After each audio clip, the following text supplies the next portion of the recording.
Hello guys! Hello! This is for Taurus. Welcome dito sa aking channel, Kapalaran 888. Welcome. Alamin natin Taurus ko ng messages, energy, gabay, kapalaran para sa inyong lahat. Okay, this is for the second half of November 2025. Okay Taurus, first card natin is Ten of Pentacles, Four of Pentacles, the Devil, OMG. Nandito na naman guys. Alam mo yung energy mo na to, pabalik-balik talaga siya, Taurus.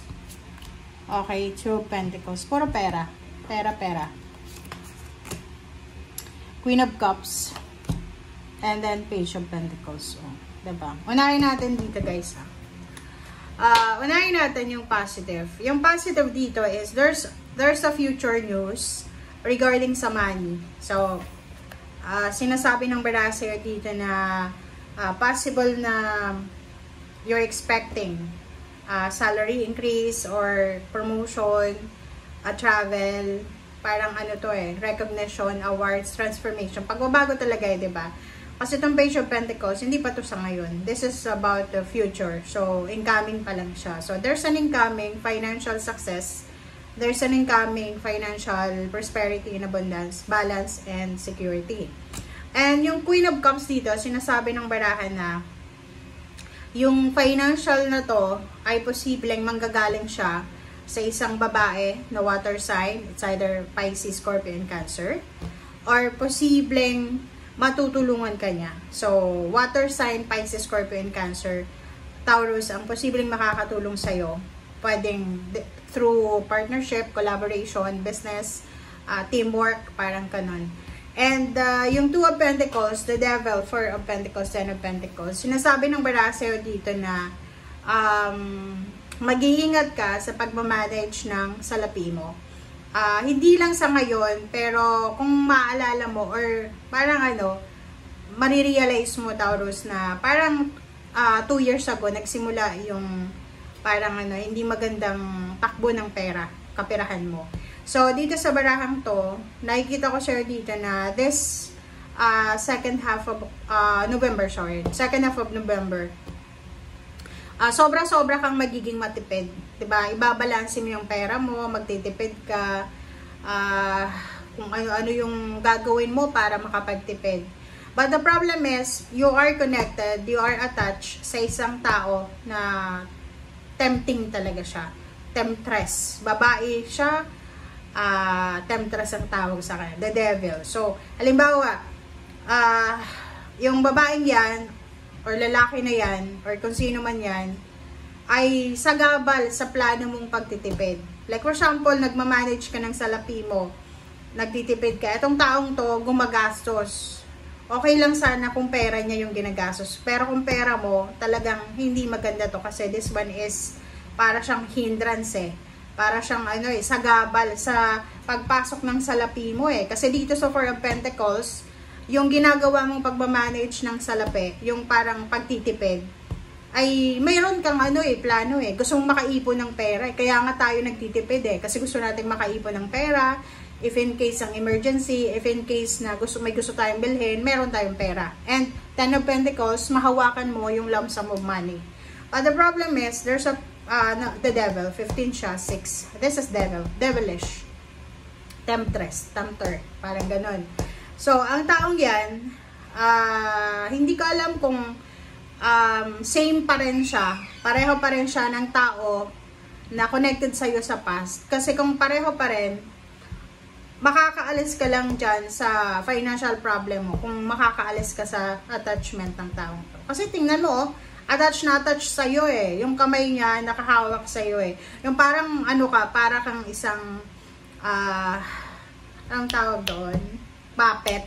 Para kang isang puppet na kung ano yung sinasabi niya, eto yung gawin mo Taurus, gagawin mo, eto yung gawin mo, pang, yun. So, hindi mo magawa-gawa kung ano yung gusto mo, especially sa money money, emotion, yung para kang robot na eto yung sinususi lang sa'yo na gawin mo to Taurus. So, if ever na in a relationship ka sa kanyan or nasa trabaho ka na ganyan, yung parang wala kang freedom, nasasakal ka, maybe this is the perfect time na mag-isip ka Okay? Kasi, alam mo, life is short eh.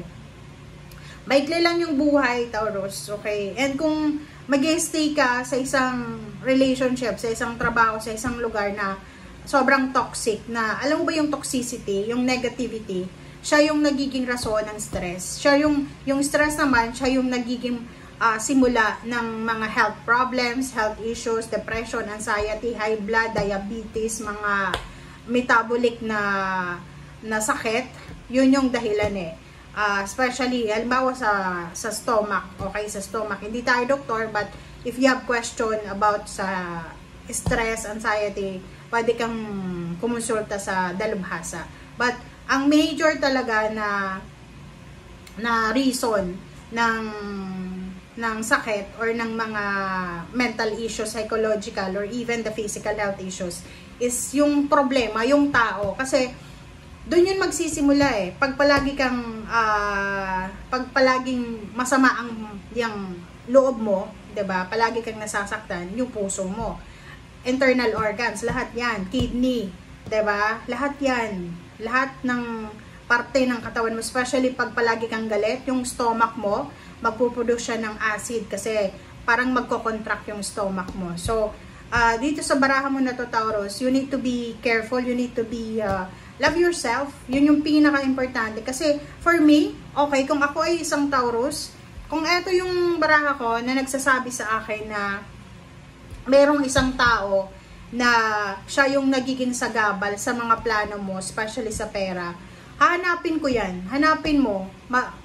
I-realize mo, isipin mo, sino ba yung mga tao na to na nakadikit sa akin na parang, halimbawa, yung plano kong pag-iipon, hindi ako makapag-ipon-ipon kasi ginagastos niya. Or, yung plano ko, hindi niya, parang wala akong plano kasi siya yung nagpaplano. So, merong mga anak na gano'n, yung parents nila, yung sinusunod kahit na nasa 30, 40 years old na. So, meron din sa trabaho na ikaw yung boss, pero yung mga empleyado mo yung sinusunod mo. Meron din na, basta, so you need to be careful, you need to be, kasi alam mo ba guys, sa panahon ngayon, ang sinasabing prosperity and abundance, hindi lang puro pera. Sa panahon ngayon, importante din yung health natin, mental, physical health, spiritual. Kasi may mga tao na, halimbawa, nakapag-asawa ka ng sobrang masama ang ugali, or yung may mga nagiging asawa ang mga tao, halimbawa ikaw, Taurus, nakapag-asawa ka ng isang zodiac sign, na kahit anong zodiac sign, and close ka sa family mo, especially sa parents mo, and yung asawa mo na to, medyo selfish siya, so gagawa siya ng paraan para, 'di ba, maalis yung amor mo sa family mo. So kung ganun yung asawa ko, kung ako, nako, hihiwalayan ko yan. 'Di ba? Parang may kasabihan tayo na magkakaroon ka ng maraming asawa ng relationship, pero yung parents natin, isa lang.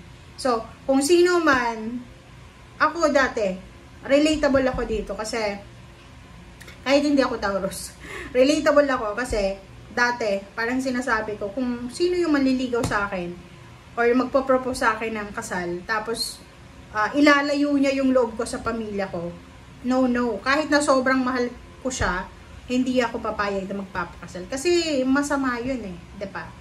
Masama yun eh. Kasi bago mo nakilala yung taong yan, ang pamilya mo na andyan na. Okay? Bago mo nakilala, asawa lang yun eh, 'di ba? Asawa lang yan, boyfriend, girlfriend. Pero yung parents mo, nako, hindi yan pwedeng itatwa. So, kaya nga 'di ba, pag ako halimbawa, mayroon akong nababasa sa mga social media na siya ay inaaway yung mga biyanan. Halimbawa, yung biyanan niya inaaway. Parang nilalagay niya sa social media, pinopost. Yung biyanan niya wala namang social media, so hindi mababasa. So, ang rason niya kung bakit niya pinopost is because gusto niya ng kakampi. Okay? Sa mga friends niya. Just to, justify sa ginagawa niya. Pag ganun, ang tingin ko doon sa taong nag-post na yun is walang modo. Parang walang, moral. Okay? Masama yung ugali niya. Kasi, unang-una, yun na nga. Ako, bilang babae, okay, yung mother and father ng husband ko, sobrang mahal na mahal ko. Kasi unang-una, ang mindset ko, kahit nung bata pa ako, nung mga nasa 16 years old ako, kasi yun, nakikita ko sa parents ko eh. Sinasabi ko yun na, or kahit yung mother ko, sinasabi niya na pag nag-asawa ka, mahalin mo yung magulang ng asawa mo. Kahit na sa una, halimbawa, hindi ka nila matanggap. Nako, ipakita mo sa kanila na you deserve mo yan na maging asawa ng anak nila. Kasi, isipin natin, kung hindi tayo, or hindi yung magulang ng asawa natin, magagalit tayo, parang ilalayo natin yung anak niya sa kanila. Isipin mo kung wala yung parents niya, wala kang asawa ngayon. Wala kang boyfriend, girlfriend, diba? Lalo na yung iba, kalibin pa lang, parang ang sama-sama na ng ugali sa biyanan, pati sa karelasyon. Nako, yun, napadami na tayo ng kwento. Okay, so yun. Okay, basta yung mga baraha sa ngayon, napansin ko yun, simula September, parang lahat ng baraha, parang para sa akin, relatable. Pero hindi ako Taurus pero yung message mo, naawa ko sa'yo. If for example na yung taong to, na the devil is either Capricorn siya, or anong mga zodiac sign na parang medyo sagabal siya sa mga pangarap mo sa buhay. Gusto mo bang mag-abroad? Gusto mong pumunta ng ibang bansa, hindi ka pinapayagan, parang gano'n. Gusto mong mag-aral, gusto mong magtrabaho sa malayang lugar, so tsaka hindi rin ako pabor sa babae ka, tapos aandirin mo yung lalaki. Kasi alam mo kung bakit. Nasa Bible yan eh. 'Di ba? Na kailangan natin na isubmit ang sarili natin sa asawa natin. Hindi yung papayagan natin yung asawa natin saktan tayo. But if you're a woman, pag nag-asawa ka, kinasal kayo, yun, isubmit mo yung sarili mo sa asawa mong lalaki. Okay? And wala tayong karapatan na saktan yung asawa nating lalaki. Ako nakikita ko yung iba dyan sa social media na they are proud.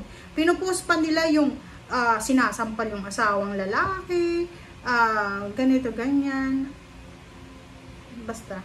Sobrang negative niyan. Sobrang negative. Okay. Courthouse and official person. Nakikita ko sa'yo dito na possible, Taurus, na you will be parang involved ka sa kaso. May kaso ba? Or pwedeng may inaantay kang confirmation from the court, or may inaantay kang confirmation from the government, papers, documents, parang ganun. So, there's a confirmation coming by the end of the month, or maybe by the end of the year of 2025. So, yun. And si Trin, nakikita ko rin sa'yo dito na medyo meron kang inaalala. You have some worries and fear. So, sinasabi ng bara sa'yo na kailangan natin na alisin na, release the burden of worries. Ibigay mo na yan lahat sa Panginoon para gumaling ka na and magkaroon na ng solusyon. Kumbaga, eto siya, diba? Pag halimbawa na nanonood ka sa ngayon, tapos wala kang idea kung ano yung sinasabi ng baraha, you need to pray. Okay? After this reading, mag-pray ka. Pag-pray mo kay God na, Lord, sana ibigay mo sa akin yung wisdom. Parang ganun. Okay? And dito naman, sinasabi ng baraha sa'yo na okay lang na maging different tayo sa ibang tao. Kung tama yun, huwag kang sumabay sa trend, sa uso ngayon. Okay? And let yourself feel all your emotion. Diba? Alagaan mo yung sarili mo. Yun yung pinaka-importante sa ngayon. Take care of yourself. Take care of your body. Take care of your physical, mental, spiritual. Okay? Thank you guys. Bye!